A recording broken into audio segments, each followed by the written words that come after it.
নাম 313 জন সারাই কিন্তু নাই। বুখারী শরীফে যতজনের নাম আছে এই নাম হল পড়িয়া এরার ওসিলা লিয়া দোয়া করলে আল্লাহ কবুল করে। আর খালি এই নাম নাই, যদি কোনো বই বা কিতাব বদরি সাহাবি ওনার নাম পাইলেন ও কিতাব কি বই খান লইয়া গরু রাখেন জানি ফায়দা আছে।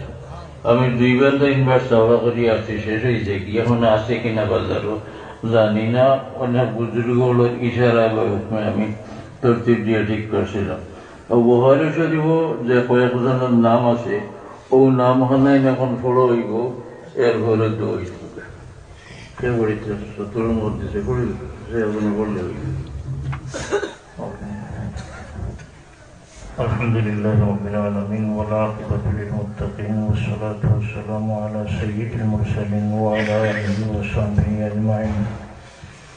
أما بعد فإن أصدق الحديث كتاب الله وخير الهدي هدي محمد صلى الله عليه وسلم وشر الأمور محدثاتها وكل محدث بدعة. وبالسند المتصل منا إلى الإمام الهمام الحافظ الحجة أمير المؤمنين في الحديث أبي عبد الله محمد بن إسماعيل بن إبراهيم بن المغيرة بن البردزبة الجوفي البخاري رحمه الله تعالى ونفعنا الله بعلومه وفيوضه آمين. أنه قال: باب تسمية من سمي من أهل بدر في الجامع الذي وداه أبو عبد الله على حروف المعجم سيدنا نبينا محمد بن عبد الله الهاشمي صلى الله عليه وسلم، سيدنا إياس بن البكير رضي الله تعالى عنه، سيدنا بلال بن رباح مولى أبي بكر القرشي رضي الله تعالى عنهما، سيدنا حمزة بن عبد المطلب الهاشمي رضي الله تعالى عنه، سيدنا عاتب بن أبي بلتة حليف لقريش رضي الله تعالى عنه، سيدنا أبو حذيفة بن عتبة بن ربيعة القرشي رضي الله تعالى عنه، سيدنا حارثة بن الربيع الأنصاري رضي الله تعالى عنه قتل يوم بدر وهو حارثة بن سراقة كان في النزارة، سيدنا خويب بن عدي الأنصاري رضي الله تعالى عنه، سيدنا خناس بن عزبة السهمي رضي الله تعالى عنه، سيدنا رفاعة بن رافع الأنصاري رضي الله تعالى عنه، سيدنا رفاعة بن عبد المنذر أبو لبابة الأنصاري رضي الله تعالى عنه، سيدنا الزبير بن العوام القرشي رضي الله تعالى عنه،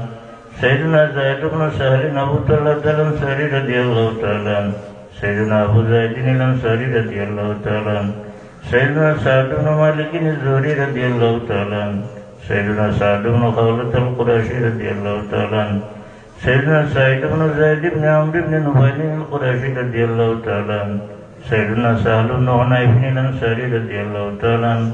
سيدنا زهير بن رافع الأنصاري رضي الله تعالى عنه وأخوه رضي الله تعالى عنه،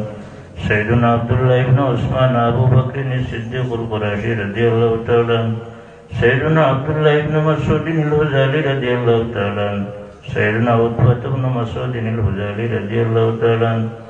سيدنا عبد الرحمن بن عوف الزهري رضي الله تعالى عنه، سيدنا عبيدة بن الحارث القرشي رضي الله تعالى عنه،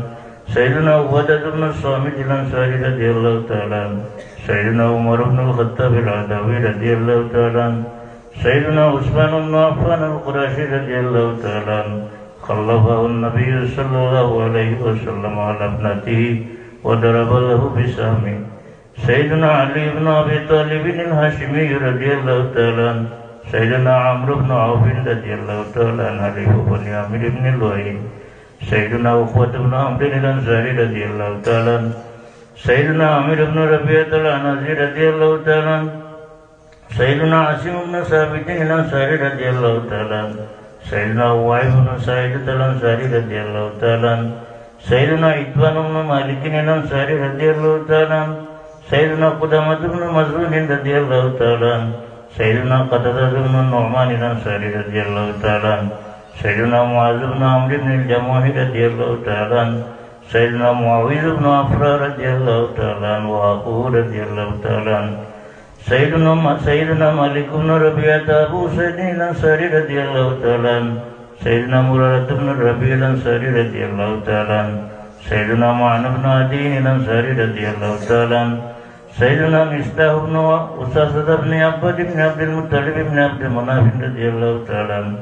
سيدنا مقداد بن عمرو الكندي رضي الله تعالى عنه حليف بني زهرة سيدنا هلال بن أمية الأنصاري رضي الله تعالى عنه